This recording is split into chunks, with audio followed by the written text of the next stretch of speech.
નમસ્કાર મિત્રો, ધર્મ ભક્તિ નેચરલ ફાર્મ સુરતથી હું લલિત સુહાગિયા. મિત્રો, આવનારા સમયની અંદર જે હોળી ધૂળેટીનો પર્વ આવી રહ્યો છે ત્યારે આપણી જે જૂની રીત હતી, જૂની પરંપરા હતી તે સાવ લુપ્ત થઈ રહી છે.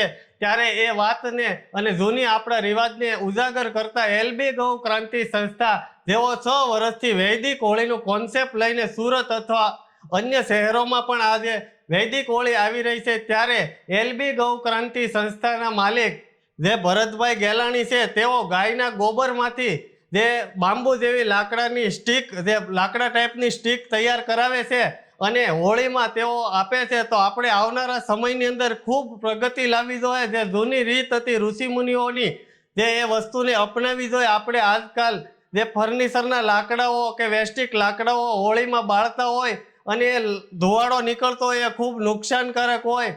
જે ધુવાડો કાર્બન ડાયોક્સાઇડ કાઢતો હોય તો એ આપણે ન કરવું જોઈએ. અને જે ગાયના છાણા હોય કે ગાયના ગોબરની કોઈ સંસ્થા કે કોઈ ગૌશાળા સ્ટીક બનાવતી હોય તો એમનો આપણે ઉપયોગ કરવો જોઈએ, જેથી કરીને 2 ઋતુના વાતાવરણ હોય એમાં આપણે શુદ્ધ વાતાવરણ થઈ શકે. એ માટેથી આ લોકો ગૌપાલકો ખૂબ સારી મહેનત કરી રહ્યા છે. અને સુરતના જે સોસાયટી હોય, રસ્તા હોય, રોડ ઉપર આપણે જે હોળી પ્રગટાવતા હોય તો એ પણ હોળી રોડ ઉપર નહીં, ખુલ્લા પ્લોટ કે ખુલ્લા મેદાનમાં કે ખુલ્લા પોપડામાં આપણે આગ્રહ રાખવો જોઈએ, જેથી કરીને સરકારી વસાહતોને નુકસાન ન થાય. કારણ કે સરકારી વસાહતો હોય અને રોડ હોય એ સરકારી ગવર્મેન્ટના હોય, એમાં આપણે હોળી કરતા હોય તો રોડમાં ખૂબ નુકસાન થતું હોય, રોડ બળી જતો હોય, એ પણ આપણે ખાસ ધ્યાન રાખવું જોઈએ.